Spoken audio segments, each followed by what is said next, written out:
Hi everybody, welcome back to the Triple Play podcast. Um, I've stepped out of hibernation and I'm back here to help Nick on a day that he is very pleased with a Thursday outcome. So Uday. I'm here to support more than anything.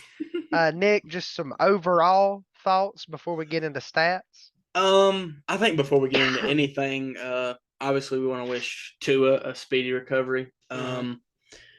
Thought he had something going on last week with his head, got his bell rung a little bit, and then got his bell rung again, and then it looked bad. Not good for football. He had a great start to the year, and the Dolphins did as well. Hopefully he can get back on the field soon, healthy, safe. Yep. Couple players just off the top of my head that got their bell rung one too many times and had to retire early. Now Tua's way younger than those guys Yeah, were, but Luke Kuechly, yeah, Troy that Aikman. hurts me. Yeah, Yeah, so I mean, like I don't like Troy Aikman as a commentator that no, much, but as a player, he got the job done for the Cowboys for several years there. But I just several players that just finally said, that they were done done yeah, dealing with a headache, right. So uh, yeah, you never want to see it with a young player Mm. like Tua or anything. You definitely want to. You want to see everybody at their best when they're Right, playing. So, right. but do you want me to talk about the Dolphins first before it You can, becomes a Bengals podcast? you can. I just want to know when's the white jersey on the way. Dude, I'll Tell me be you ain't honest. ordered one. Tell me you ain't. I've been looking on the Bengals shop for a white jersey, a white Jamar Chase jersey. I really, really want one. Dude, they're It fire. might be a Christmas request, from the parents Yeah. or something. I told my class today, I said if there was a jersey for another team that I would get right now, it would be the white Bengals jersey because it's just Dude, it's fire, so bro. good. It And that is. white helmet they debuted, man, so good looking. All right, but on the side of the Dolphins here, Tua before he left the game, 8 for 14, 110, and an interception. Um, he looked okay. He kind of looked like Tua out there and everything. Looked like he was on pace for a decent game there. Yeah. Um, was the only sack that he took, that sack that caused the injury. Teddy Bridgewater come in 193, a touchdown and an interception. You tell me, Nick, but I didn't think Teddy looked exceptionally bad by any means. I'll be honest. I thought up until the interception at the end of the game that just kind of sealed their fate for them. Teddy, I thought looked better than Tua, and I don't think that we'll see that every week because unless they can find a way to just feed Hill and Waddle the ball and let them make their moves after the catch. But you're not feeling horrible after what you've seen. No, as a Dolphins fan, I don't think you're panicking. You got too many Mm, weapons. you're Too many right. weapons. Too many Too good too many. weapons. That's like, the Cowboys right now. They're using their weapons, doing what they need to do with Cooper Rush behind them. The Dolphins can still be a serviceable team right now Yes. without Tua. Yeah. As far as running backs go, we saw a bigger differential in the backfield as far as carries. Raheem Mostert, 15 carries for 69 yards. Looked okay. Looked like he had a little bit of burst at certain times, especially toward the end of the game.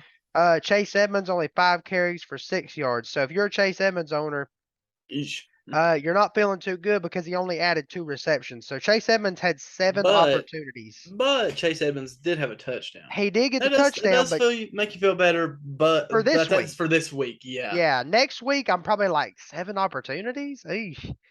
Not feeling good about that, especially in a game where you're behind and you're supposed Right. to be throwing the ball. Chase Edmonds is supposed to be the guy that you're throwing the ball to. Right. But behind, Tyreek Hill and Jalen Waddle, you would think that Chase Evans out of the backfield would be one. But Raheem Mostert had just as many targets and just as many receptions. So Right. you're not feeling too good about Chase Edmonds right now. You are still feeling good about Tyreek Hill. So, Nick, do you think there'll be any drop in production for Tyreek Hill going forward with Teddy Bridgewater as a quarterback? I'm not gonna say that it's you know a stretch to say that his production will go down because I mean it certainly could, but I think if they do what they were doing at the end of the game against the Bengals, just giving him the ball on those short routes and letting him do the work instead of having to run down the field and try and overthrow the defense. And like it's hard when you got a guy as fast as Tyreek Hill. Like he's almost too good of a weapon at times. Yeah. Need to get Jalen Waddle more involved, obviously. 2 for Yeah, for 39. sure. Had 5 targets, but I could see them using Tyreek Hill and Jalen Waddle in a little bit of a almost Debo role moving Mhm. forward if they have Teddy Bridgewater. Not necessarily lining them up in the backfield, but end arounds, pitch them the ball here or there. You never know, like little screen passes out of the backfield, even to these guys. I mean, just get the ball to your weapons. Let them work. Let them let Teddy Bridgewater look good. Um, that's pretty much who you're talking. That's all you're talking about from this game. I don't think anybody's playing Mike Gesicki in this game. So Tyreek Hill, you still felt good. Chase Edmonds, you got away with the touchdown. Jalen Waddle's probably the only one that you were like, eesh. If you Yeah. started Tua, obviously sorry that the injury hurt you there. Yeah. But Nick, I'll kick it over to you for the boys in the white jerseys. All right. Before anything, I'd like to give a shout out to the flipping O line. Burrow only got sacked once for a loss of 6, and he only got hit 2 other times. That is a great week against a great defense. Yep. And I mean, it makes me feel a lot better going forward. Like maybe we can hang with some of these better defenses. They just weren't clicking yet. But anyways, Joe Burrow, 20 completions on 31 passes, 287 and 2 touchdowns. Great week from Joe Burrow. And Tyler Boyd, they ran some kind of weird play. He was 1 for 1 and threw for 23 yards. It was nice to watch. I was like, oh hell yeah. Yeah, I'm pretty sure it was to Jamar Chase. If I'm not mistaken. It was the chase. Joe Mixon kind of was feeling Austin Eckler vibes. 24 carries for 61 yards. He did get a touchdown, so that helped your week a lot. And he also added 4 receptions for 13 yards. So as you a nice 5 points on the receiving end. Yep. Joe Burrow, 5 carries for 6 yards. I think he was actually at like 3 carries and 8 yards, and then knelt twice at the end of the game. Yeah. Maybe. But on the receiving side, T. Higgins, 9 targets, 7 receptions, 124 yards and a touchdown.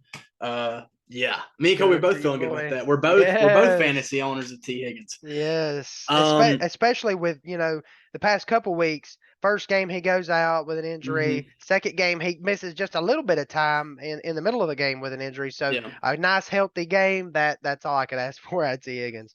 Yeah, and I think T. Higgins actually on that 59-yard touchdown, he actually burnt Xavier Howard. Yeah, he did. And Burrow got it right, just perfect on the money. And I think Howard was on Chase most of the game, which is why you saw more of a down week. I think 4 receptions for 81 yards. And if 12.1 points is your down week, you don't feel bad about that. He didn't goose you at least. Yeah, and I think just T. Higgins is just such a mismatch just because he's so tall. And he's like so underrated, like in my opinion. Like he's one of the more underrated receivers in the league. Yep. And Tyler Boyd added 2 receptions for 47 yards. I don't think many people in 8-team leagues are probably starting Tyler Boyd. That might be a little bit of a reach. But Hayden Hurst, if you started him, he might have bailed you out with the touchdown. 3 receptions for 27 yards and the touchdown. But and then it's just kind of scattered around, just random targets. Yep. I tell you what, and the one thing that I was interested to see on this, like that surprised me on the box score after it was all said and done, because I don't look at the box score while the game's going on or anything. Hayden Hurst only had 3 receptions. I felt like this guy was so much more involved than 3 receptions. I feel like it was just like he just had some big plays in there or something. Like the guy he had is like athlete. 2 huge plays. Yeah, he's an athlete. He really is. I'd like to see him get more involved. I mean, they've got 3 great wide receivers though, and they got a good running back out of the backfield. If something ever happened to T. Higgins or Jamar Chase, Tyler Boyd is a must add and must start. Like obviously, you just never know. So. And I just feel like I'm not trying to, talk down on Tyler Boyd when I say most people in 8-team leagues aren't starting him. You aren't starting him because all the attention's on Chase and Higgins for the most part every week. Yeah. And I mean, rightfully so. They are 2 amazing receivers. But, I mean, just a good week from the Bengals. I would have liked to see how Tua could have kept the team in the game. I would like to have seen him finish the game, obviously, and avoid, the injury. But and also I like Von Bell, 2 picks yesterday. Yeah. Both of the interceptions. Great game from him. The defense. It was time for the defense to kind of take control. Yeah, of a they game, too. really impressed me. Not a bad defense. Oh no, And no. and for the offensive line to look good against a Dolphins defensive line that had kind of had success against the Bills last week. They sacked Josh Allen 5 times. Yeah, Josh Allen wasn't used to that type of pressure, and then they, and like I was telling you beforehand, Dolphins big win over the Bills, short week coming into Cincinnati, a team that got a win under their belt and felt some pressure lifted off of them. I think this one was just destined for Bengals. Now, what did you predict in the Thursday preview? I think that I said 35-32. I think, and yeah, I thought it was going to be high scoring, and I think it might have been had Tua not gotten injured and had to leave early. Yeah. But still, either way, 27-15 works for me. So you predicted Bengals as well? I did predict the Bengals. Couldn't go against the boys. I just couldn't do it after last week. They finally looked decent. And felt good. Felt good about it. I got you. Hey, both won. Both got one this week, so that's good. Okay, I'm gonna write that down. That way we don't forget that.